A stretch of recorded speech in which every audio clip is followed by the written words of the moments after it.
함께 나누실 말씀은 신약성경 마태복음 23장 1절에서 7절까지의 말씀입니다. 신약성경 38페이지에 있습니다. 마태복음 23장 1절에서 7절까지의 말씀입니다. 신약성경 38페이지에 있습니다. 우리 찾으셨으면 신약성경 38페이지 마태복음 23장 1절에서 7절까지의 말씀을 제가 한 절, 여러분이 한 절, 7절은 같이 읽겠습니다. 이에 예수께서 무리와 제자들에게 말씀하여 이르시되 그러므로 무엇이든지 그들이 말하는 바는 행하고 지키되 그들이 하는 행위는 본받지 말라. 그들은 말만 하고 행하지 아니하며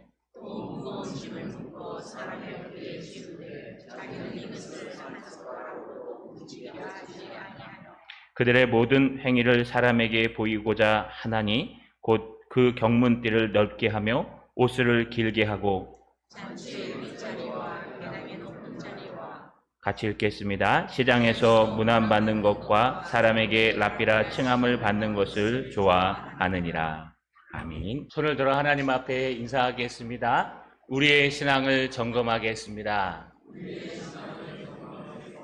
좌우로 인사합시다. 우리가 참된 신앙인지 확인합시다. 여러분, 직업 중에 보석 감정사라는 직업이 있습니다. 예전에 코로나19 이전에 나이 드신 분이 가장 많이 땄던 직업군 중에 하나였습니다. 이 보석 감정사가 하는 일은 이것이 보석으로서의 가치가 있는지 아니면 돌덩이에 불과한지 그것을 분별해내는 것이 바로 보석 감정사입니다. 똑같은 빛나는 돌이 있는데 이것이 과연 정말 광물로서 빛나는 값어치 있는 보석인지 아니면 그저 반짝거리는 돌덩어리에 불과한지를 분별하는 겁니다. 보석 감정사가 이 보석을 분별하는 데는 4가지 이상의 방법이 있다고 합니다. 이건 우리로서는 안 되고요. 전문가가 봤을 때 가능한 겁니다. 첫 번째는요. 보석을 불빛에 비추어 본다고 합니다. 불빛에 보석을 비추어 보면 그 투과하는 빛의 양과 그 투과하는 투명도에 따라서 돌이 될 수도 있고 보석이 될 수도 있다고 합니다. 두 번째는요, 보석을 손으로 만져본다고 합니다. 보석은 촉감이 있는데 돌과 달라서 여러분 그 보석 하나하나마다 매끈함과 질감의 차이가 있다고 합니다. 물론 전문가들만 아는 겁니다. 세 번째는요, 온기와 냉기 테스트를 한다고 합니다. 추운데 얹어놨다, 따뜻한데 얹어놨다 하면서요, 이 냉기와 추위를 잘 견디는지를 봅니다. 마지막 4번째는요, 보석 위에 물방울을 떨어뜨린다고 합니다. 그러면 물이 몽글몽글하게 맺히는가 아니면 퍼지는가에 따라서 이것이 보석인지 아니면 그냥 돌에 불과한지 확인할 수 있다고 합니다. 이렇게 보석이냐 아니냐가 중요한 것은 보석은 값어치 있는 광물이 되고요. 보석의 강도에 못 미치면 그건 그저 빛나는 돌덩이일 뿐이라고 표현합니다. 여러분, 앞으로 우리에게는요, 신앙 감정사가 필요할 것 같습니다. 우리의 신앙이 참된 신앙인지 아니면은 거짓된 신앙인지, 우리의 신앙의 모습들이 정말 하나님이 기뻐하시는 참된 신앙의 모습, 빛나는 보석인지 아니면 그저 신앙을 빙자한 돌덩어리인지 확인할 필요가 있습니다. 왜 그럴까요? 우리의 신앙은요, 하나님 앞에 올라가면 참된 것인지 거짓된 것인지에 따라서 천차만별이 되기 때문에 그렇습니다.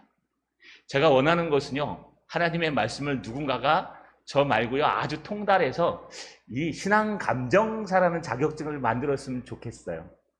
대한예수교 장로회 합동 측에 자격증을 하나 딱 만들어서요, 불가능한 일입니다. 신앙 감정사. 그래서요, 내 신앙이 참된가 거짓된가 한번 가서 상담하고 만져봤으면 좋겠습니다. 아마 이 땅에서 죽을 때까지 그런 사람은 안 나올 거고 그런 자격증은 안 나올 겁니다. 그 정도로 보석을 보듯이 우리의 신앙을 보는 것이 얼마나 소중한지 모릅니다. 예수님은 지금 제자들과 바리새인과 서기관들에게 이 얘기를 하고 있습니다. 너희의 신앙이 올바르냐? 너희의 신앙이 정말 하나님이 말씀하시는 그 테스트에 통과할 수 있는 살아있는 믿음이냐? 아니면 너희의 신앙은 반짝이기는 하지만 돌덩어리에 불과한 광석밖에는 되지 않느냐? 예수님은 나귀를 타고 예루살렘 성전에 입성하셨습니다. 사람들은 백마를 탄 그리스도를 원했습니다. 그런데 성경이 말했듯이 예수님은 나귀 새끼를 타고 예루살렘에 입성하셨습니다. 사람들은 메시아를 기다렸습니다. 어떤 메시아요? 구약의 민족을 해방하고 경제를 해방하고 우리의 병들을 낫게 해주시고 우리의 모든 삶에 형통함을 주시는 우리 민족적인 이스라엘만의 메시아를 기다렸습니다. 그래서 메시아 하마샤 그러면서요 메시아를 찬양하고 메시아가 오기를 기다렸습니다. 이 메시아가 헬라어로 번역하면 그리스도라는 뜻입니다. 그러니 그리스도가 오시기를 기다렸습니다. 분명히 구약에 말한 메시아 그리스도가 이스라엘에 오시면 우리 민족이 해방될 거야. 당시 이스라엘 땅은요 로마의 지배를 받고 있었습니다. 그 당시에 로마가 법이 제대로 발전해 있지 않기 때문에 여러분 코에 걸문 코걸이, 귀에 걸문 귀걸이였습니다. 그래서 로마의 법에는요 여러분 황당한 법들이 많이 있었습니다. 그 중에 하나가 세금을 걷는 법이었습니다. 가뜩이나 살기 어려운데 여러분 이 세리들이 등장하고 세금을 걷어대니 이스라엘 사람들이 살 수가 없습니다. 뿐만 아니라 살인, 모든 것, 또 폭력 이런 것까지 다 동원될 수 있고 심지어는 가는 사람에게 짐을 맡겨서요 여러분 이 무기를 실어 나를 정도로 그런 일들을 행했습니다. 그러니 이스라엘 사람들이 얼마나 답답하고 힘들었겠습니까? 그들은 하나님을 믿노라 하면서요 그들의 인생은 눈을 뜨면 괴로움의 연속이요 눈을 감으면 정말 살 수 없는 그런 인생을 살았습니다. 말 그대로 종의 삶을 산 겁니다. 한번 생각해 보십시오, 여러분. 큰 나라가 우리나라를 점령, 예전에 일제시대에 있었죠? 일제시대에 살았던 대한민국 백성들이 행복했을까요? 일제시대에 그 밑에 살았던 여러분, 이 대한민국의 사람들이 정말 백성들이 행복했을까요? 눈을 뜨면은 이런 소식, 저런 소식, 나라 소식은 안 들려오고 일제 소식만 들려옵니다.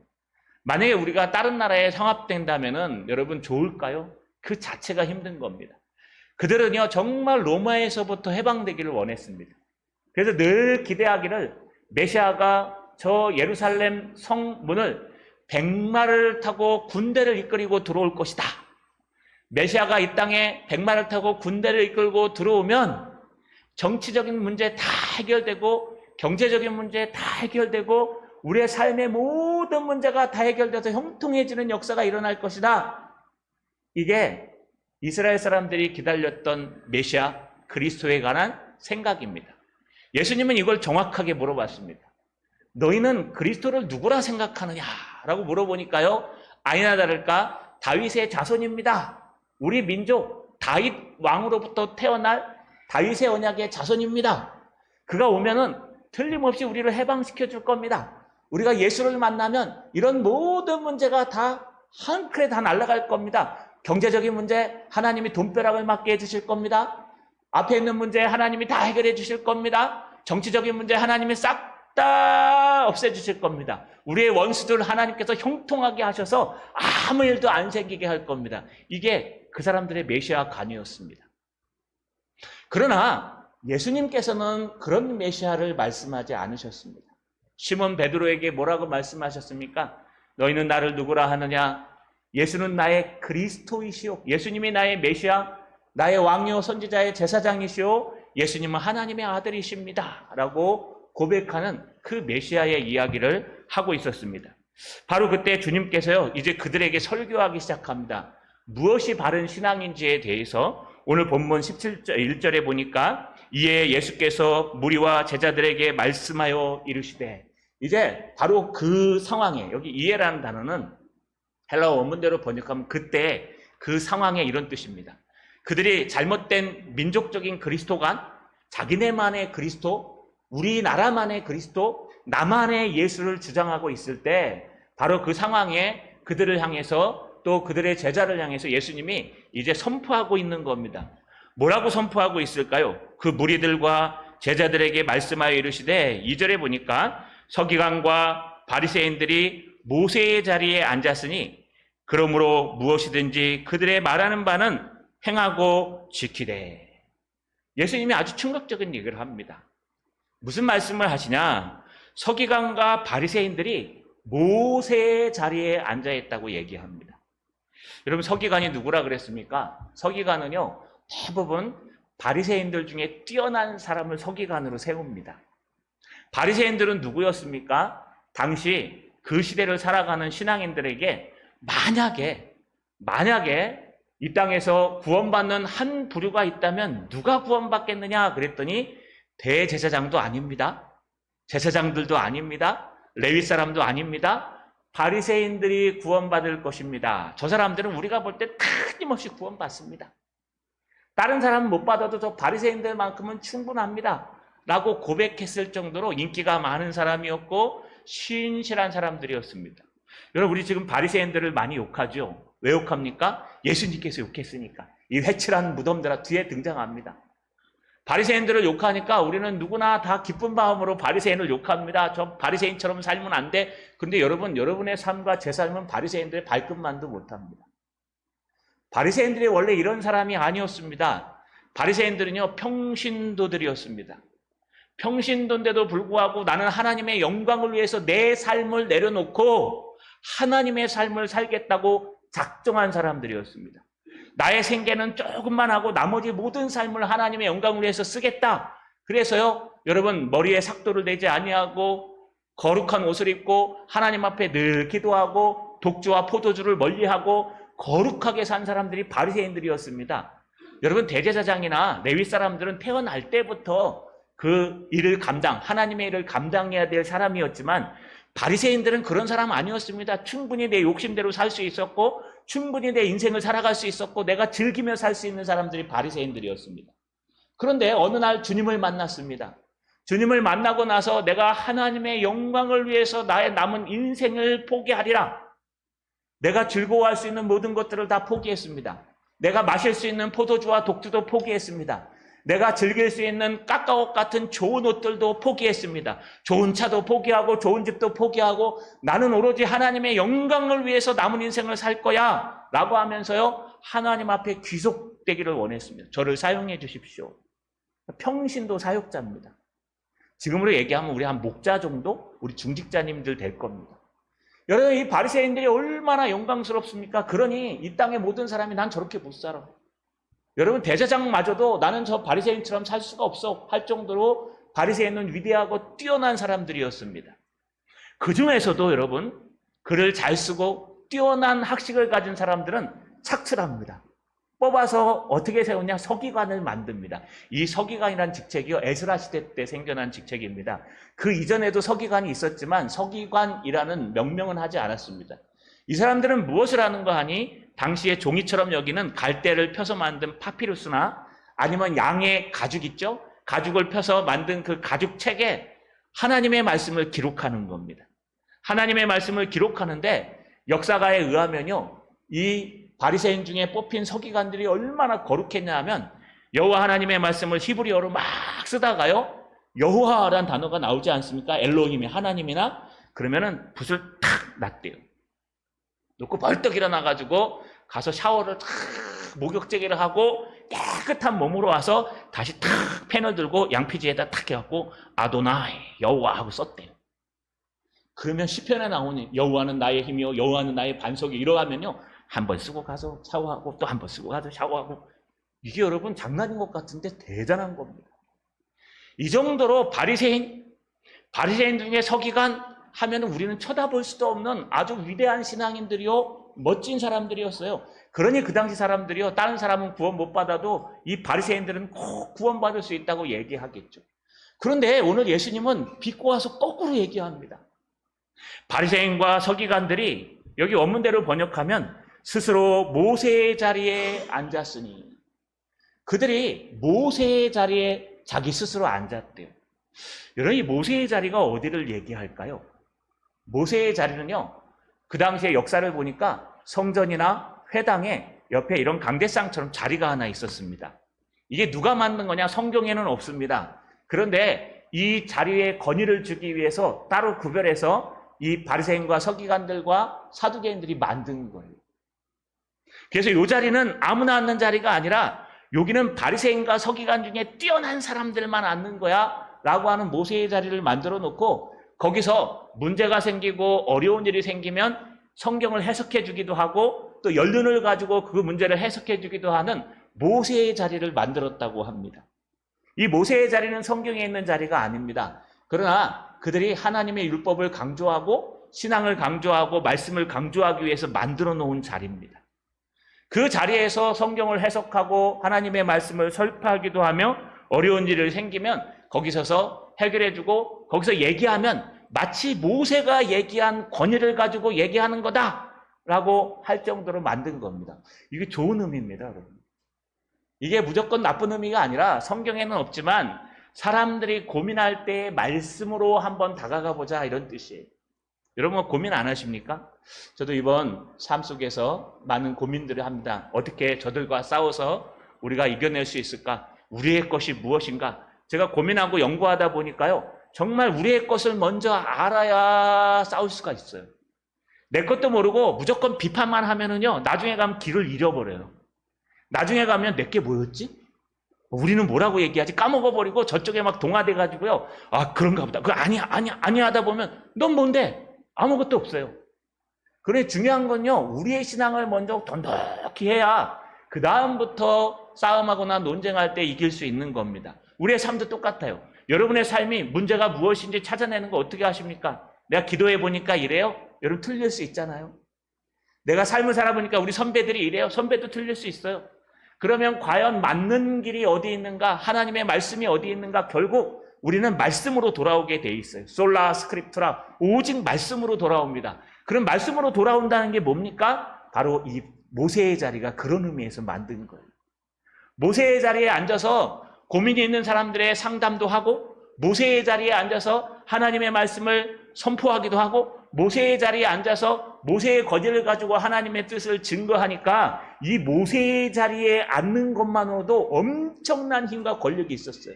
이건 대제사장들이 하는 일이 아닙니다. 여러분, 이 원래 율법을 선포하고 가르치는 일은 대제사장이 하는 겁니다. 대제사장과 이 공회원들과 여러분 거기에 있는 사두개인들이 하는 거예요. 원래 이 율법을 해석하고 삶에 적용하는 사람들이 이 바리새인들, 평신도 사역자들이었어요. 그러니 이 모세의 자리는 아마 강단 있는 자리와는 다른 자리일 겁니다. 아마 여기 강단이 있으면 이쯤에 우리 다른 나이 드신 분이 앉는 자리, 누구 중직자가 앉는 자리, 이런 목자들이 앉는 자리, 이런 자리를 만들어 놓은 것 같아요. 거기에 앉아서 존경을 받으며 사람들의 고민을 해결해 주는 거예요. 이 강단에서 선포하는 것은 고민 해결이 안 되죠. 여러분 일방적으로 듣잖아요. 여기서 질문하시면 안 됩니다, 여러분. 듣다가 말고 목사님 궁금합니다라고 질문하시면 이게 공무집행 방해가 돼요. 그래서 여러분 함부로 설교 시간에는 손 들고 질문하시면 안 돼요. 그러나 여러분 설교가 끝나고 나서 누군가 찾아오셔서 질문할 수 있잖아요. 얼마든지 질문할 수 있습니다. 또 제가 다 못하니까 옆에다가 자리를 만들어 놓고 우리 목자들 돌아가면서, 목자가 바리새인은 아닙니다. 한 사람씩 앉혀놓고요. 설교가 끝나고 나면 와서 질문하면 제가 못하는 거 해줄 수 있어요. 그런 자리가 모세의 자리예요. 그러니 강단이 아니라 모세의 자리를 만들어 놓고 여긴 내 자리, 여기는 아무나 못 앉아. 나 같은 사람만 앉아 해갖고요. 바리새인들 중에서 아주 뛰어난 서기관들이 거기에 앉아가지고 한다는 거예요. 그런데 여기 뭐라고 표현하냐? 스스로 앉았으니 라고 돼 있어요. 하나님이 앉힌 게 아니라 지들이 앉은 거예요. 하나님이 그 자리를 마련해서 앉으라고 한 게 아니라 자기들이 사람들과 구별하기 위해서 자신들이 더 뛰어난 신앙을 가졌다고 인정받기 위해서 그 자리에 앉아서 하나님의 말씀, 율법을 해석해주고 사람들이 얘기하고 다가오고 상담하면 그것을 갖다 번역해주고 해석해주는 자리를 했다는 겁니다.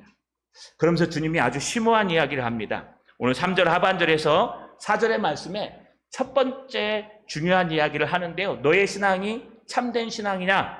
3절 하반절에 그들이 하는 행위는 본받지 말라. 그들은 말만 하고 행하지 아니하며 또 무거운 짐을 묶고 사람의 어깨에 지우되 자기는 이것을 한 손가락으로도 움직이려 하지 아니하며.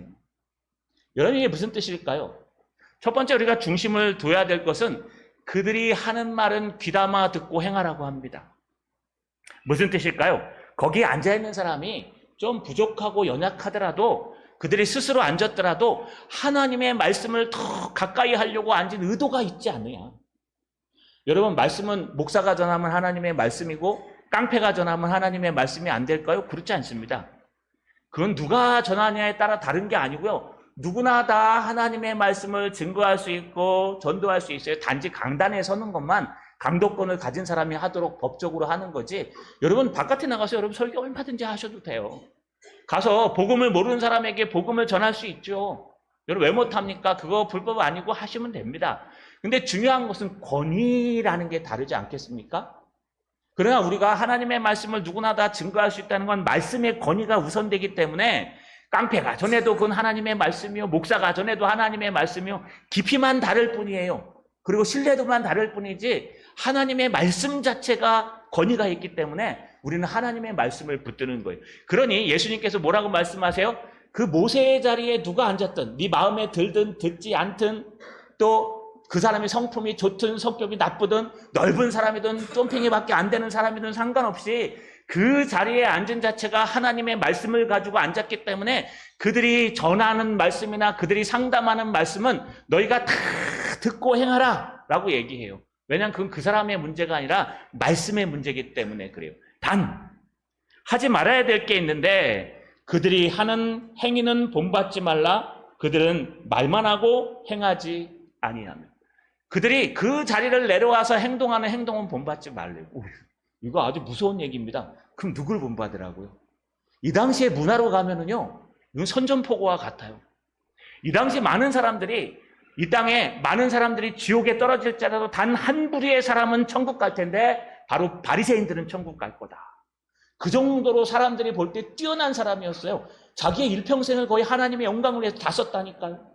뿐만 아닙니다. 그 중에서도 뛰어난 사람들이 서기관, 랍비들이 되는데 그 뛰어난 서기관들을 많이 앉는 자리가 모세의 자리였어요.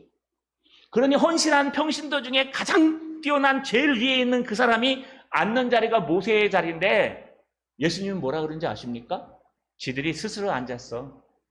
그들이 말하는 건 하나님의 말씀이니까 들어. 그리고 따라해. 하지만 그들이 그 자리를 내려와서 하는 행동들은 절대로 따라하지 말라. 왜냐하면 그들은 말만 잘하고 행동하지 아니할 뿐 아니라 여러분 4절에 무거운 짐을 묶고 사람의 어깨에 지우되 자기는 그것을 한 손가락으로도 움직이려 하지 아니하며.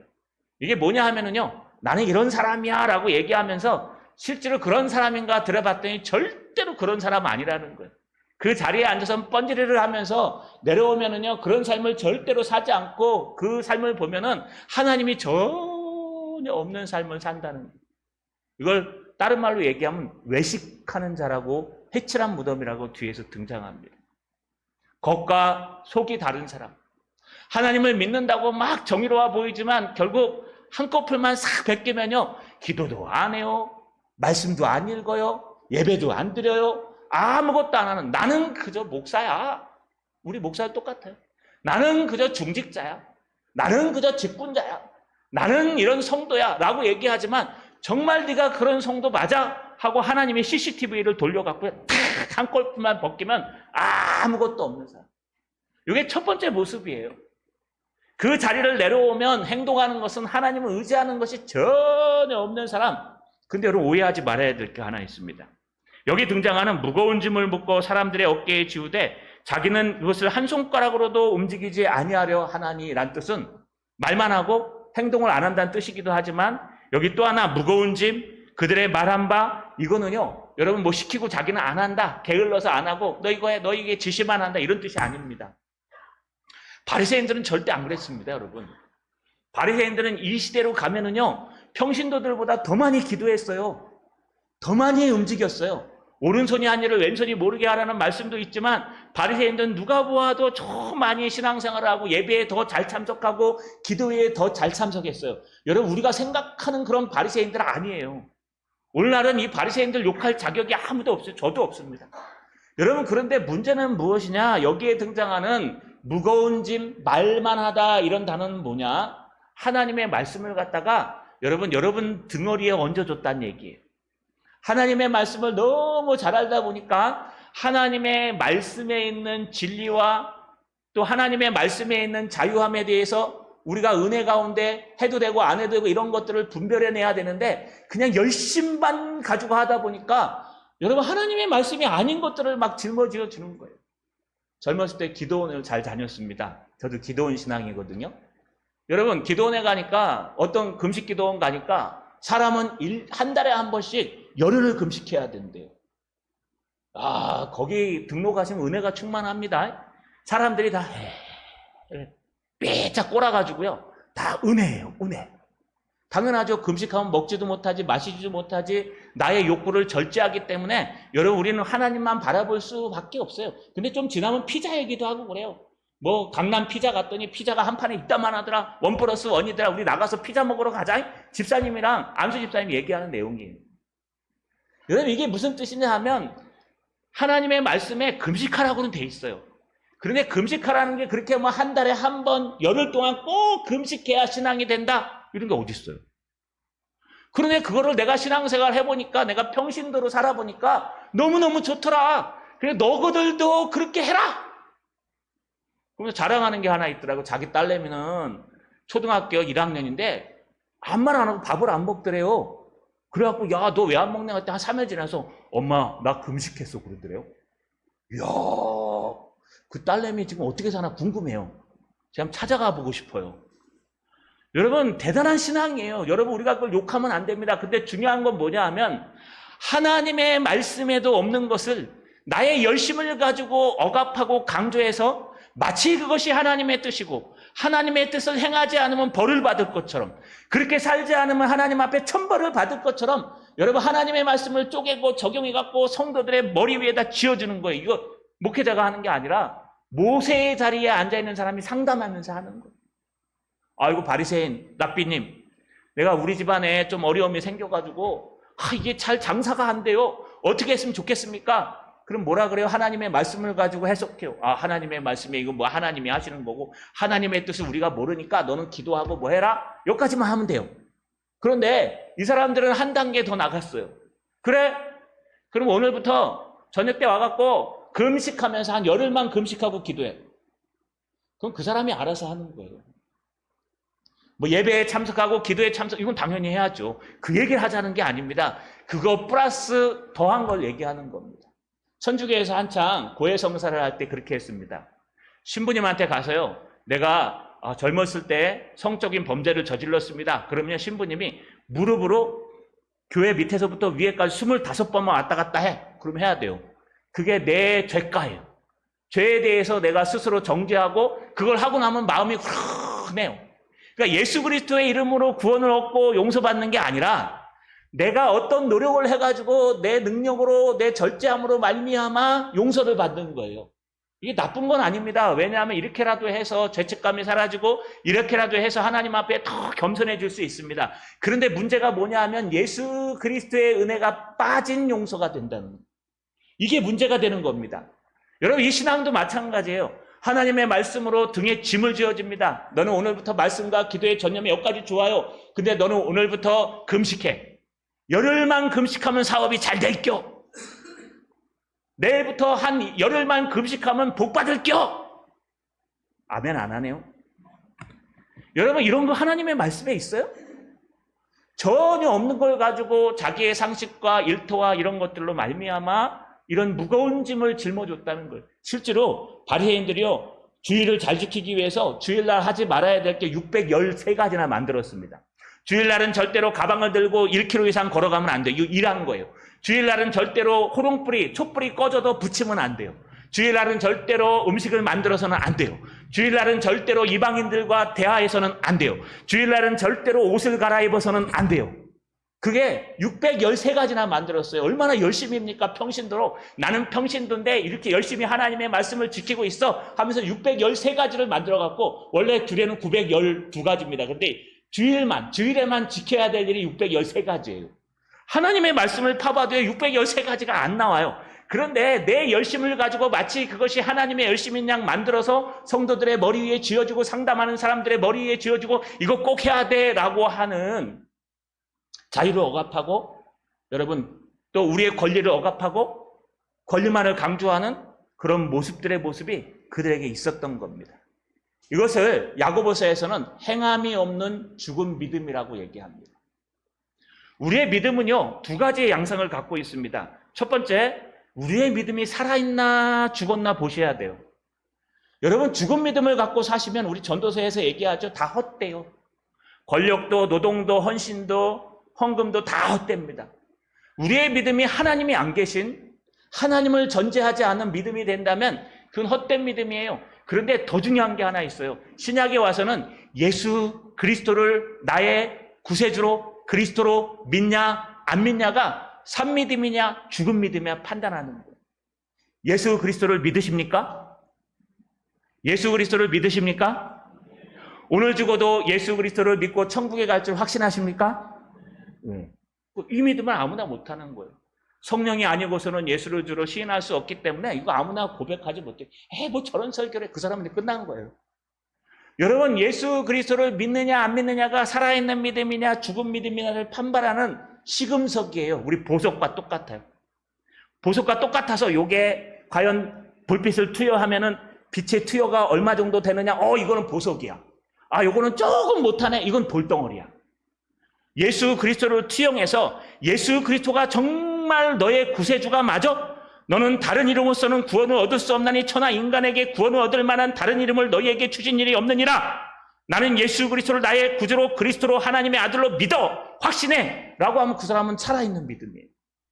그런데 또 하나의 믿음의 양상이 있어요. 살아있는 믿음이면 다 될까요? 그렇지 않아요, 여러분. 살아있는 믿음도 주님 앞에 혼나요. 제자들이 막 갈릴리 호수가 막 넘쳐나니까요, 고물에서 예수님이 피곤해서 주무시고 계셨어요. 제자들이 난리가 났어요. 이러다 우리 다 죽겠다. 막 짐을 던져버리고 막 어떡할까 하는데 짜증이 나는 거예요.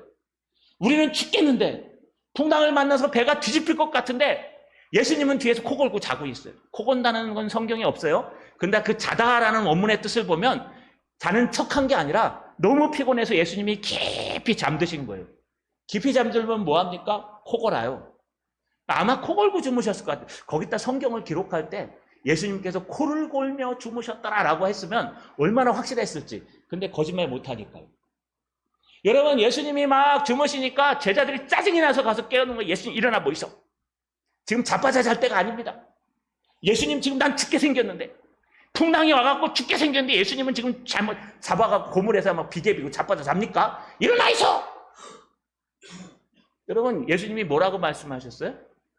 풍랑을 잔잔케 하시고 나서 뭐라고 말씀하셨어요? 이 믿음이 작은 자들아, 내가 어느 때까지 너희와 함께 있어야 되겠느냐? 믿음이 작으면 하나님 앞에 혼나요. 믿음이 작으면 믿음이 살아있더라도 하나님 앞에 혼나요. 그러니까 우리는 예수만 믿는 게 끝이 아니라 우리의 남은 삶을 예수님의 영광을 위해서 하나님의 말씀을 붙들고 신실하게 살아가냐 안 살아가냐가 중요해요. 살아있는 믿음이냐 죽은 믿음이냐는 예수를 믿냐 안 믿냐 했지만, 또 하나는 살아있는 믿음이라면 틀림없이 성장하고 변화되며 성숙해지고 하나님 앞에 점점 가까이 간다는 뜻이에요. 그게 없으면 혼나요. 반면에 백부장의 믿음을 보세요. 수로보니게 여인의 믿음을 보세요. 내가 이스라엘에서 이만한 믿음을 본 일이 없느니라. 여자여, 네 자녀가 치료되었다. 돌아가라. 너는 정말 믿음이 큰 여인이라고 칭찬해요. 여러분, 왜 칭찬했을까요? 그 믿음이 크기 때문에 주님은 칭찬해요. 그래서 우리는 살아있는 믿음이냐 죽은 믿음이냐는 신약에서 예수 그리스도를 믿냐 안 믿냐를 보는 것이고, 살아있는 믿음이라면 믿음이 큰 믿음이냐 작은 믿음이냐는 정말 얼마나 주님을 믿고 행함이 있는 믿음냐에 달려있다는 겁니다. 여기 그 얘기하는 겁니다. 우리의 믿음이 행함이 없는 죽은 믿음이 아닌가? 그러면 원천적으로 돌아가 봐야 돼요. 내가 정말 예수를 나의 그리스도로 믿고 있는가? 나는 유대인들처럼 예수만 믿으면 문제가 해결되고, 예수만 믿으면 정치가 회복되고, 예수만 믿으면 경제가 회복되고, 예수만 믿으면 문제가 사라지고, 예수만 믿으면 하나님 앞에 다 해결되는, 예수 만나면 끝나! 거짓말이에요. 예수 만나면 다 끝나는 거 아니에요. 예수 만나면 방향이 바뀌는 거예요. 자, 여러분, 우리의 믿음이 정말 예수를 따라가는 참된 믿음인지 살아있는 믿음인지 확인하는 분들 되시기를 주님의 이름으로 간절히 소망합니다. 또 하나 있습니다. 주님의 믿음은요, 두 번째 이런 말씀을 하세요. 오늘 5절 상반절에 보니까 그들의 모든 행위를 사람에게 보이고자 하나니. 여러분, 그들이 하는 행동에 대해서 얘기하면서 뭐라 그러냐? 그들이 잘못된 이유로 하나 탁 집어주십니다. 뭐냐? 사람에게 보이려고 한다. 근데 여러분, 여기 보이려고라는 단어가 없어요. 원문에는 카타라는 전치사를 써요. 여러분, in, and 뭐 이렇게 우린 조사라 그러죠. 누구누구에게 뭐뭘 향하여 그러죠. 여기 카타라는 뜻은 뭐냐면 뭐뭘 향하다 이런 뜻이에요. 그들은 모든 행동을 하는데 하나님을 향해 하는 게 아니라 사람을 바라보고 한다는 거예요. 그들은 사람에게 보이려고, 사람에게 인정받으려고, 사람에게 칭찬받으려고. 여러분, 그 모습들이 뭐냐 하면은 여기 등장합니다. 5절 하반절에 그들의 모든 행위를 사람에게 보이고자 하나니 곧 그들의 경문띠를 넓게 하며 옷을 길게 하고, 또 6절에 잔치의 윗자리와 회당의 높은 자리와 시장에서 문안받는 것과 사람에게 랍비라 칭하는 것을 좋아하느니라. 여기 좋아한다고 얘기하죠. 이 기뻐한다는 뜻이에요.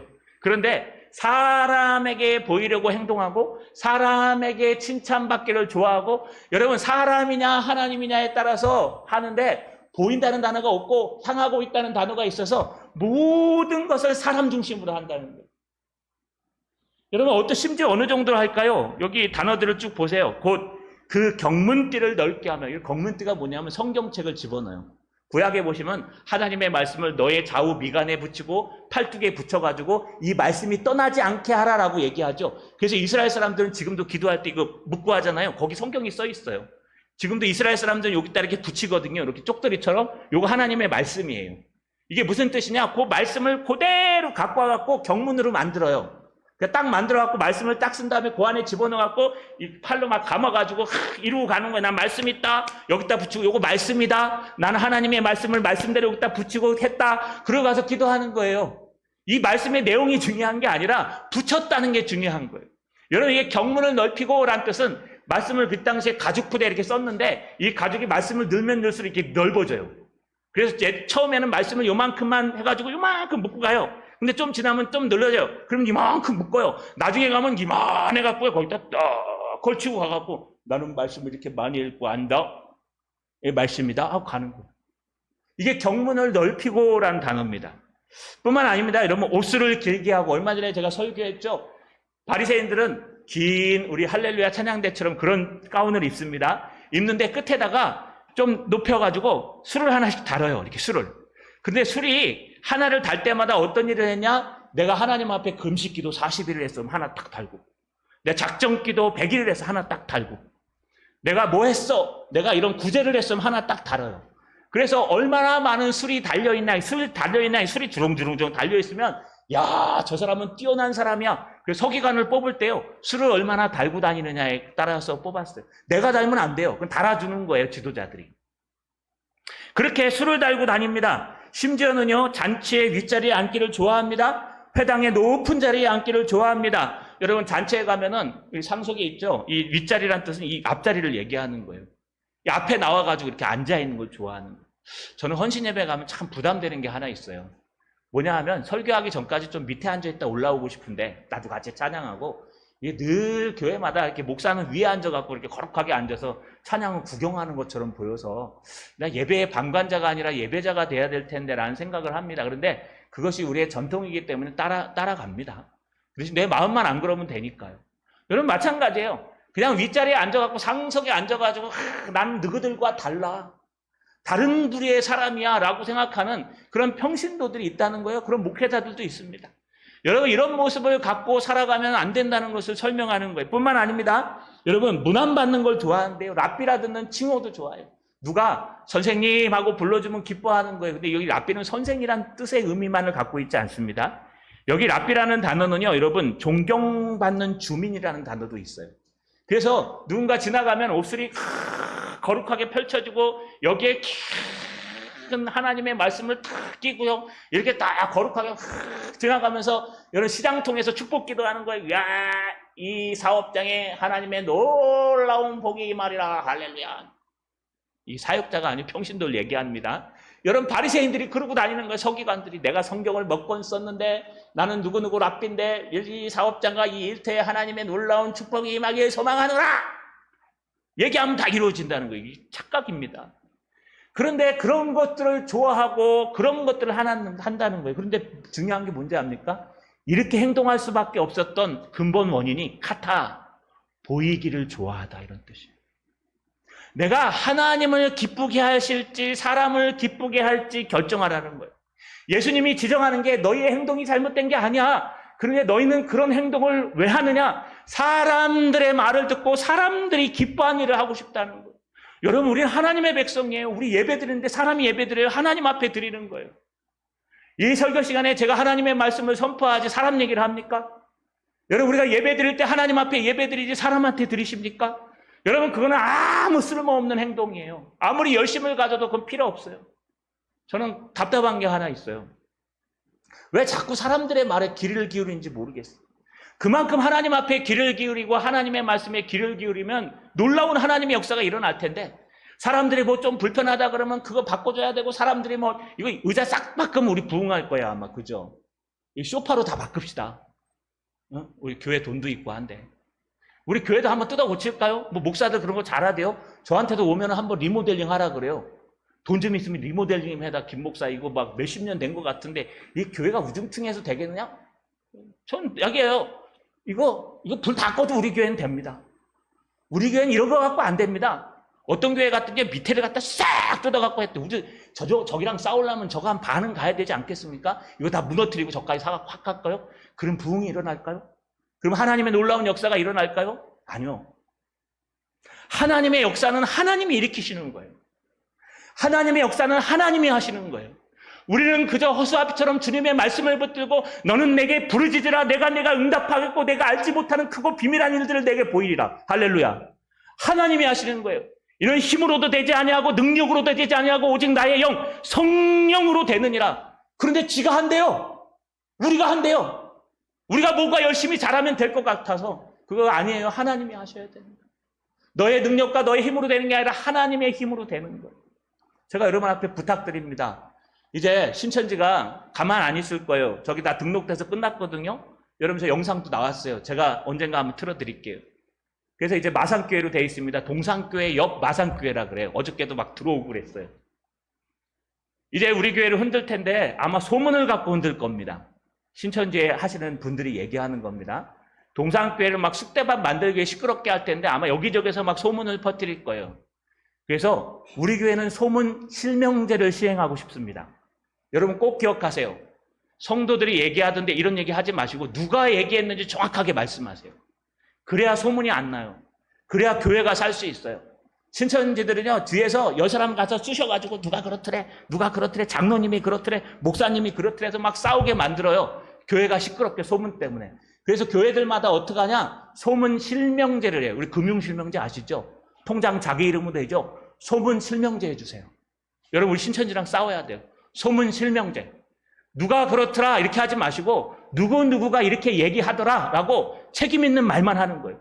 그리고 들었더라도 그걸 전하실 때는 책임 있는 얘기만 전하는 거예요. 그래야 그 근원이 누군지 알고 함부로 우리 신천 땅들이요 소문을 못 퍼뜨려요. 그게 왜 그런지 아십니까? 사람들은 사람의 말에 귀를 기울이기 때문에 그래요. 모세의 자리에 앉아서 정말 하나님의 말씀에 기울이라고 만든 자리인데 거기 앉아갖고 사람의 말에 귀를 기울이고 사람의 은혜에 사람에게 보이려고 술을 달고 사람에 보이려고 예배를 드리고 사람에게 보이려고 봉사를 하고 사람들 모여서 놀려고 그렇게 한다면 우리는 다를 게 뭐가 있겠습니까? 말씀을 마치겠습니다. 지금 예수님이 하시는 말씀이 그겁니다. 너는 무엇에게 보이기를 좋아하느냐? 카타, 누구를 향해 있느냐? 정말 하나님을 향해 있느냐? 아니면 사람을 향해 있느냐? 너는 누구에게 보이려고 기도하느냐? 너는 누구에게 보이려고 예배하느냐? 너는 누구에게 보이려고 말씀을 읽느냐? 너는 누구에게 보이려고 헌신하고 봉사하느냐? 사람에게 보이려고 하느냐? 아니요. 하나님께 보이려고 하라. 그것이 참된 신앙이니라. 자, 여러분, 이번 한 주간도 하나님 앞에 진력합시다. 그러나 사람들에게 보이려고 하는 것 말고 정말 살아계신 하나님 앞에 보이려고 몸부림치는 저 여러분 되시기를 주님의 이름으로 축원합니다. 전능하신 아버지 하나님 고맙고 감사합니다. 예수님이 말씀하신 대로 우리는 행함이 없는 믿음을 갖고 있지 않는지 돌아보며 또 사람들을 기쁘게 하려는 믿음을 갖고 있는지 돌아보게 하옵소서. 참된 하나님을 바라보게 하시고 하나님을 기쁘시게 하는 믿음, 참된 신앙이 될 수 있도록 이번 한 주간도 역사하시고 도와주시옵소서. 예수님의 이름으로 기도하옵나이다.